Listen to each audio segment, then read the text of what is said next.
Hello friends, this is Shanwaz and welcome to my channel Crossfire Techniques of Techno. आज हम महान वैज्ञानिक यानी कि साइंटिस्ट आइंस्टाइन की ऐसी कहानी पेश करेंगे जो शायद ही कोई जानता हो। हमारी लग्जरी और कंफर्टेबल गाड़ी की अगली सीट पर बैठिए और सीट बेल्ट को कसकर बांधिए और कहानी का आनंद लीजिए। Einstein is not a name but a brand.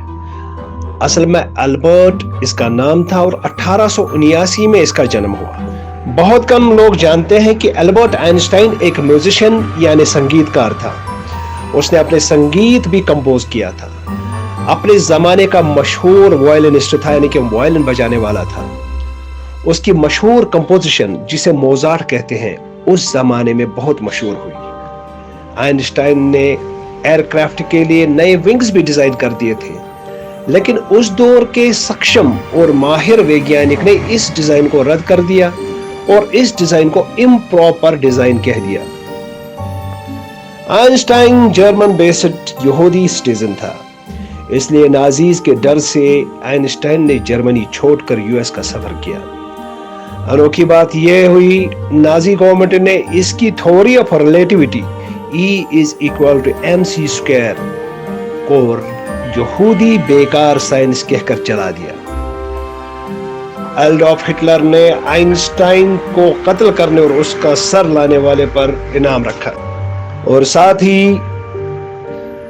एक कवर पेज पर यह छपाया, नॉट येट हैंग्ड, मैगजीन के कवर पेज पर। अभी उसको फांसी देना बाकी है। नाजी राज्य में आइंस्टाइन ने हजारों वैज्ञानिकों और साइंटिस्टों को बचाया। उसने नस्ल परस्ती के खिलाफ भी जंग लड़ी। आइंस्टाइन को नाजी जर्मन के न्यूक्लियर वेपन टेक्नोलॉजी की मुकम्मल जानकारी थी।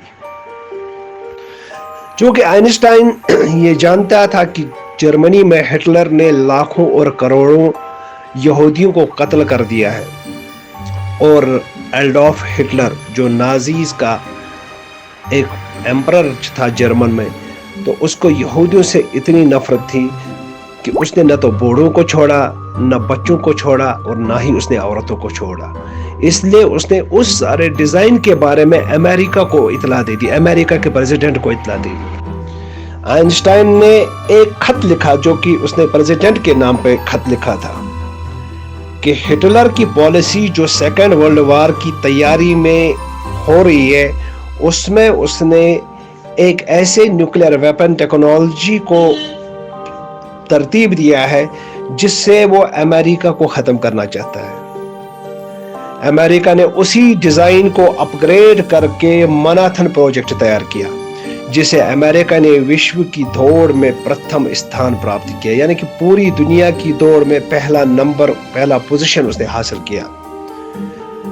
आइंस्टाइन चूंकि यहूदी रेस से ताल्लुक रखता था, इसलिए इस्राइल ने 1952 में जब उनका प्रेसिडेंट मर चुका था उसके बाद इसको कंट्री का प्रेसिडेंट बनने की ऑफर की, लेकिन आइंस्टाइन ने इसको ठुकरा दिया और विज्ञान में ही मसरूफ रहे। उसने प्रेसिडेंटशिप के मुकाबले में विज्ञान को ही जो है प्रथम स्थान दिया और उसी में मसरूफ रहा। आज के लिए बस इतना ही। लाएंगे आपके लिए जबरदस्त और लाजवाब वीडियो, हमारे साथ बने रहिए। आगे लाएंगे पार्ट 2 में आइंस्टाइन के वो आविष्कार जो आप तक आज तक शायद ही पहुंचे होंगे, यानी स्टेट्स ऑफ मैटर में सॉलिड, लिक्विड और गैस तो हर कोई जानता है। उसके बगैर भी दो चीजों के बारे में आइंस्टाइन ने कहा जिसे हम प्लाज्मा कहते हैं और कंडेंस कहते हैं।